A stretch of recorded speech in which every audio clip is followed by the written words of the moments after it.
And we're live. Hey, everyone, the audience. Awesome. We're live on YouTube, Twitch, and all the other channels as well with this week's Innovation Fika. It's 2:30 p.m. You're watching Donnie here on YouTube, Twitch, LinkedIn, Univid, and all the other channels you can imagine. Today, episode 65, live online, episode 65, with an alumni and a good friend of mine. Welcome into the studio from Green Room. Mr. There we go, Robin Rushdi Al-Sálehi. Thank you, Donnie. Thank you. Pleasure to be here.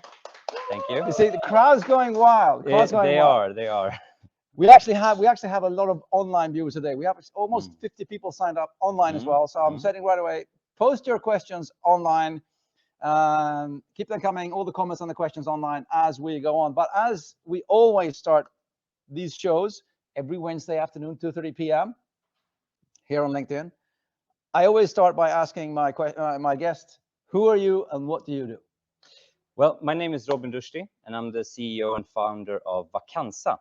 And Vakansa is a facilities sharing platform that helps existing tenants to start sharing their facilities. Because as we've seen during the pandemic, facilities are empty or partly empty everywhere. So that's what we're doing. But you started before the pandemic. I did. We met, I think, like 4 years ago. Something like that, yeah. 2 years prior to that, I did a TED Talk about the unsustainable cities that we live in. Yeah. Should I continue? Yeah, go ahead. Go ahead. We're straight into it. Go ahead. Great. Well, our cities, most of our cities, are built in a very functionalistic way. Yeah. So there was some engineers a lot of years for a long time ago that decided that, well, we should live in a functionalistic way where we live in one place, go to school in another, go to work in a third place, buy what we need in fourth place, and spend our spare time in the fifth place. And what this does is that we use these places very resource ineffective. Only just a couple of hours really each day that we're using these spaces. All other times of the day and even nights, they're just completely empty. Yeah. There are voids in our cities. And that's something that I'm the layman here and you're the expert. So something I've reacted on is when we got the car. Yeah. That changed a lot of the infrastructure Everything. as well, because the whole idea was that we were supposed to use the car, and suddenly, I know in Stockholm we have situations in the central Stockholm in Sergels Torg. I always react on that because we have the cars up above, visible, and then you have the humans below the ground. But one would think it should be the opposite, but the car has been kind of dominant when it comes to how we design cities, right? Yeah, that's completely true. After the 60s, we definitely started becoming much more dependent on cars. Yeah. During the 1900s or 1800s, during the industrialization, we wanted to get people out of the cities because of congestions, smog, all of those problems that we see in other trying to get them out of the city. Out of the city, right. Into suburbs, into suburbs, and the car came in really handy when it came to living in the suburbs, living outside of the city, and so the inner parts of the city started transforming into becoming places where cars could travel through or to. And we forgot all of the people that still lived in the cities. It's different in different countries and different cities, but something like that. But then this is a super interesting paradox, because one would then think that with the functionalistic design and the cars and the feeder satellite, like one would think that is it more or less sort of congested? And with urbanization, because I keep on reading that there's no space in the city, and we need there's overcrowded, and but it's not overcrowded. Is it? How? I wouldn't say that it is overcrowded. It depends it depends on how you see things. It's definitely overcrowded if all of us want to sit in traffic jams at the same time every day. Then yes, it's overcrowded. We need more lanes. Yeah. You start to think about, you know, trying to engineer things Yeah. into creating more space or you know, getting the traffic to flow better. But that's trying to solve a problem with Yeah, another exactly. Yeah, problem and then, instead yeah. of going to the root of the cause of the problem, course, which yeah. is car dependency. Yes. And the question why we actually travel. And that's where the functionalistic city comes in. Because we created cities that are functionalistic and that we need to travel in between, then yeah, we'll get this problem of congestion and car dependency. Yeah. But if we start to use cities more multifunctional, as we've seen during the pandemic, that, okay, the restrictions made sure that we couldn't travel as we did before. We started to, exercise every activity that we did prior to the pandemic in our neighborhoods, in our residential areas. Then we can start to think about, okay, how can we create residential areas that are functionalistic? And I know that you've been actually multifunctional. Sorry. Well, I know for a fact that you've been working specifically with that. Yes. With the hub project that you've been working on. The hubs. Tell me more about that. That's also really, because that's also the neighborhood sort of approach, the suburban growth thing. Yeah. So because of the pandemic and because of the restrictions that pretty much made us like exiled into our residential areas, what we've done at Vakansa is that we've opened multifunctional hubs in residential areas to help people, pretty much find the functions that they would otherwise travel to. So they don't have to travel into So they a city. don't have to travel to the different places in our cities, and instead do everything they need to in one place, their residential areas. So we have hubs in residential areas, 3 suburbs in Stockholm, where you can study and work from during the day, and during the evenings and weekends where you can do spare time activities. We have associations doing activities there for free most of the time, in order for us to actually have facilities that are used from dusk to dawn, which is not the case when people are going back now to actually, you know, being again car dependent or travel dependent to find the different functions in their cities that they need to travel to. But the idea of Vakansa, it started with you seeing that there was that as well, you know, the space underutilization at certain times of the day and certain times of the week as well. Exactly. A lot of the spaces that might be used in daytime or a part of the day is not used at all in the evenings or in the weekends, and that's sort of kind of where you started off with Vakansa, right? That's exactly how we started. So the multifunctional hubs we started after the pandemic. Already before the pandemic, because of the functionalistic way of using cities, and that they are used these places are used resource inefficient. I was a part of the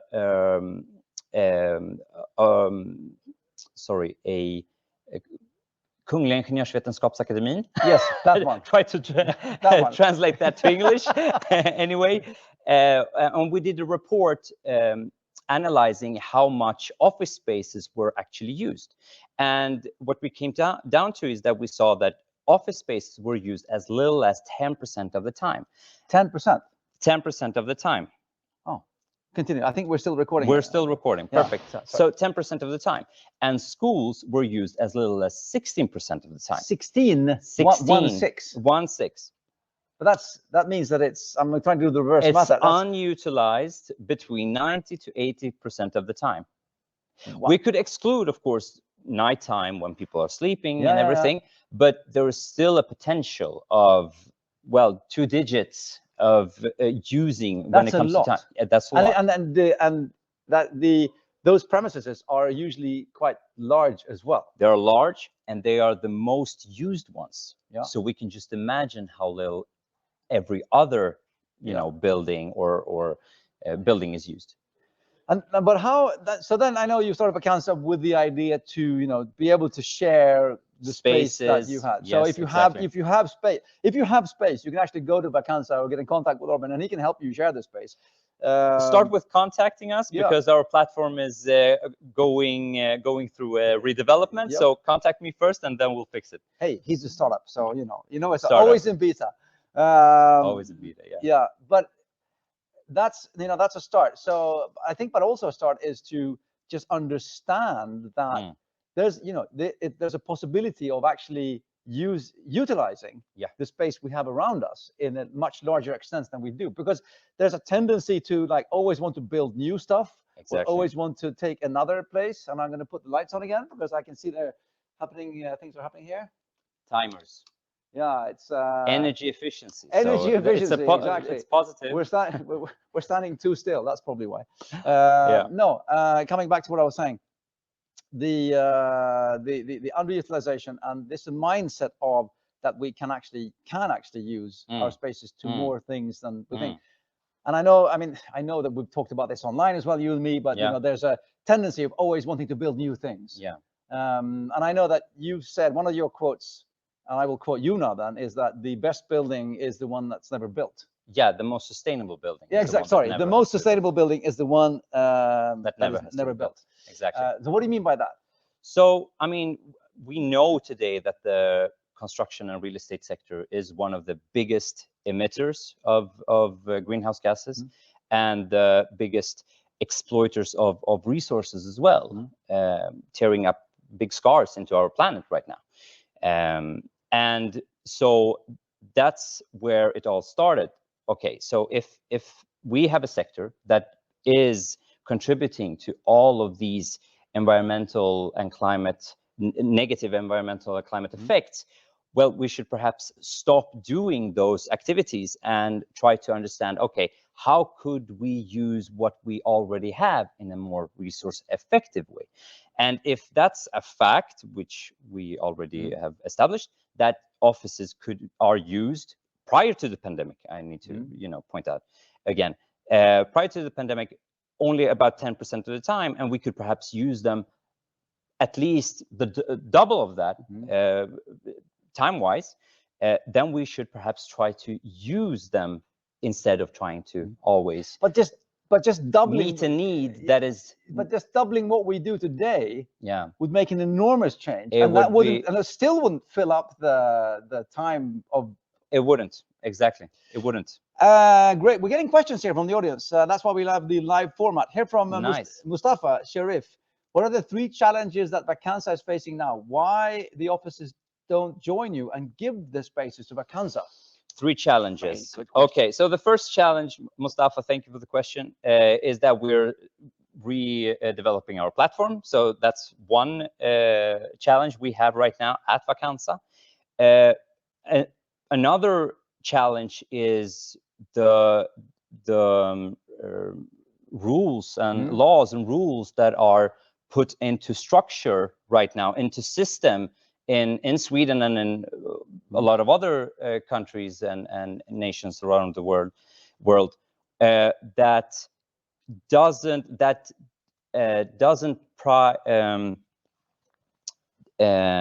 allow, or? It doesn't allow for tenants to actually share their facilities, but only have them for themselves. So that's a very big problem. So it's contractual. It's when it comes to laws, rules, and different vetting moms, VAT rules and stuff like that. Yeah. So it's I know that you always talk about the structural. One more challenge would be that people or organizations are a bit, scared of actually inviting other organizations or other people to actually share their spaces.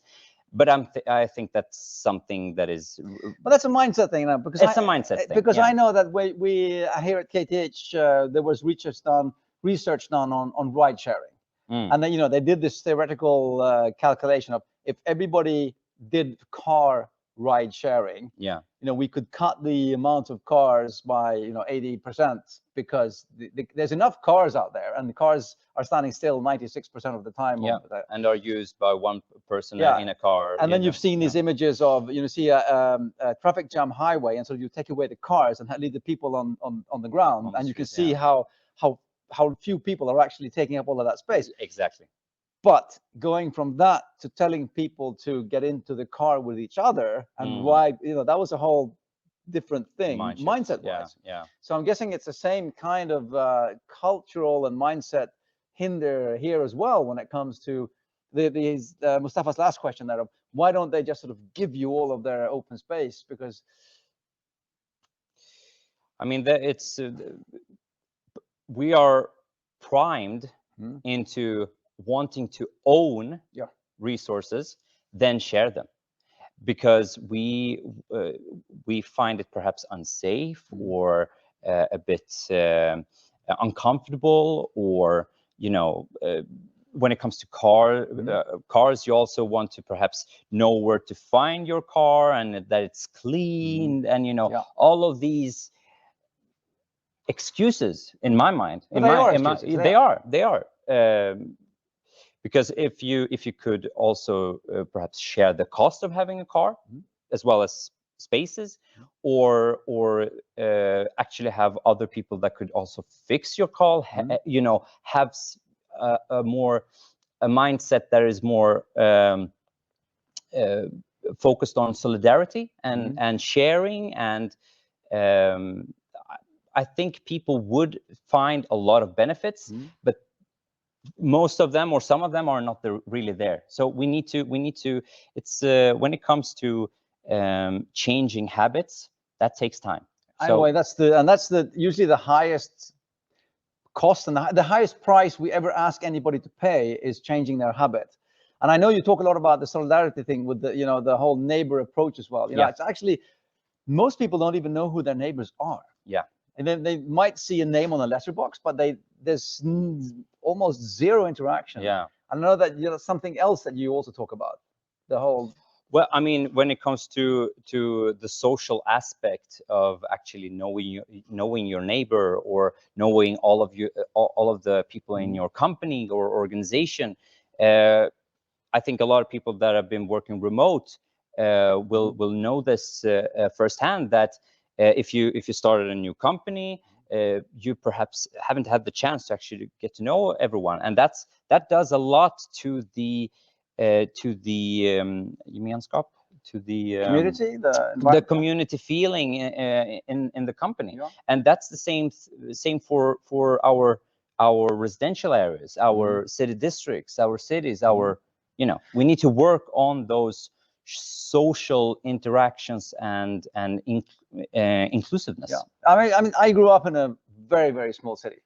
I'm not saying that it was perfect in any way. I'm not saying that we never got into any trouble, but it's like when everybody kind of knows everybody, and kind of what's going on, and everybody knows each other's kids, and it feels like there's a stronger sort of community feeling to that as well. And I'm just saying feels, I can't prove it, but it feels, safer, and it feels, that kind of thing. And I felt kind of safe growing up in that environment because, everybody knew everybody kind of thing. And then, but if you look at a big city where some people come to big cities because they want the anonymous thing, they want to get away from the small city thing, right? But that is also the flip side of that coin, is that you don't know who's in where, you don't know what's going on, and so. And I know for a fact, I mean, I know who lives in my house, but I can't say I know them. Yeah. Do you know who lives in your house? Do you know your neighbors? I think at least some of us have actually tried to get to know our neighbors during the pandemic, because those are the people that you actually see. Yeah, but that's I mean, during the pandemic, what the footage and the clips from Italy and Spain, when people started playing instruments in their balconies, and that's why don't we have that like every day? No. That would be so. I mean, that's not a hard fact. You know, you can't measure that in economics, but you can definitely measure that in a sense of being human. Well, we should be able to measure it in well-being. Well-being, thank you. Yeah, we should, but that's, I don't know why we are so slow when it comes to that topic, actually measuring well-being and these softer. But I think that sustainability. I mean, this whole talk was about is about sustainability, and I think that is the core is the humanity and the well-being of it, and that comes back to when you're talking about upcycling and reuse of things, and not always having to build new things, and actually understanding that things can actually they can change form and keep being used, and maybe for something else. You can utilize, not overutilize them, but you can utilize spaces a lot more than they are now, because they tend to be quite empty. I mean, there's just so much to do, and I think what I hear you saying, and when I've heard you talk, it's a lot about the humanity and the it's not about the car as a central thing, it's about the people as a central thing, right? And I know that you've said also the thing we started with, that we haven't quoted that one. Here's another quote from Robin. The one with I don't even know which one. Surprise. No, the cities should be built for people. Yes. No, cities are for people. Cities are meant for people, instead of how it could look like in different in cities. That cities that we see that people are meant for cities instead. So cities should be for people, not people meant for cities. And I hope that we could start, understanding more about how people use their cities, where they feel good in their cities, where they feel bad in their cities. We talk in Sweden. We a topic that always comes up in politics is crime and segregation, and we often talk about a clique of people that perhaps do these heinous things, but we don't talk about all of those other people. Perhaps their brothers, sisters, parents, cousins, friends that would nothing else than just want to have a decent and a life that all of us, alla andra, that all of us, the ones that don't live in these segregated suburbs, take for granted.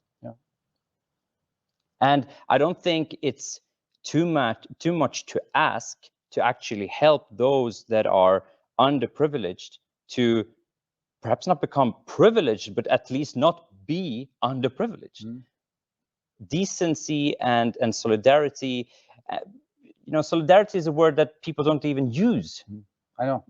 Anymore. I know, it's because they think about perhaps communism or something else, and sometimes we let ideology come in too much and dictate what we think is right and wrong, when reality is there. We should see it. But we're not talking about ideology. We're talking about humanity. Exactly. And I think that. I know we're going deep here, but we're going deep here now. But it's kind of the core essence of what we're talking about. It is, and I think that